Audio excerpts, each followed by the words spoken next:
I would like to call upon the Government to undertake initiatives to protect politicians from surveillance by foreign governments and private tech companies. The rather lax approach to security, along with the nature of our data protection laws, means that the ministers, TDs, senators, city and county councillors, along with the people who work with them, are all vulnerable.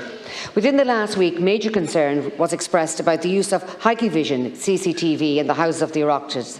Hikvision, which has links to the Chinese Communist Party.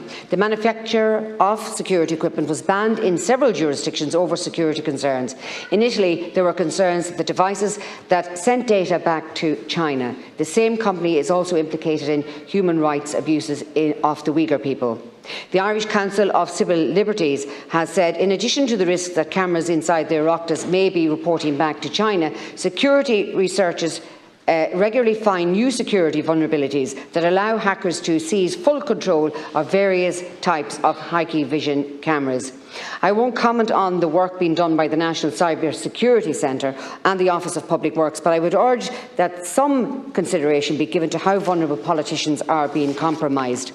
I am mindful that many politicians and their staff often have one phone which they use for both personal and private use. WhatsApp, which is owned by Meta, Facebook's parent company, is used widely for political activity. While WhatsApp end-to-end encryption does provide more security than other forms of digital communication, it is still not appropriate for parliamentarian communication. We need to consider how we can counterbalance concerns regarding cybersecurity with what is practical and reasonable. Due to the lack of resources provided, if a councillor were to find themselves subject to an FOI, GDPR or court proceedings, there is a risk that their personal data could be compromised.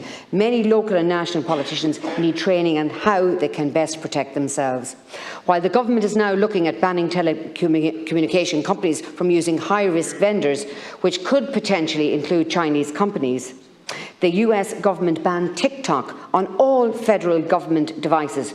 We should consider something similar. The Chinese government is not exceptional in conducting espionage, and global surveillance disclosures leaked by Edward Snowden revealed that the US National Security Agency monitored calls from the 35 world leaders. So, Leader, I think this warrants consideration and a debate on. Thank you. Sharon spoke at length this morning, Senator Sharon Keogan, about the worrying, I suppose, information that has come to light in the last couple of weeks, not just with regard to the cameras that might be in this premises, and I do believe the Ceann Comhairle is going to report to us through the Commission, so hopefully to reassure everybody, but just the growing rise of behaviour of organisations into the activities, particularly of politicians, but maybe more so of a wider group of people that may seem to have influence. And when you look at what the countries across Europe, and in particular the EU, have done in the last number of years, they didn't take those actions without probably good reasons. So, Sharon, I'll try and organise a debate with the Minister. I assume it's the Minister for Communications, and I'll come back to you with the date.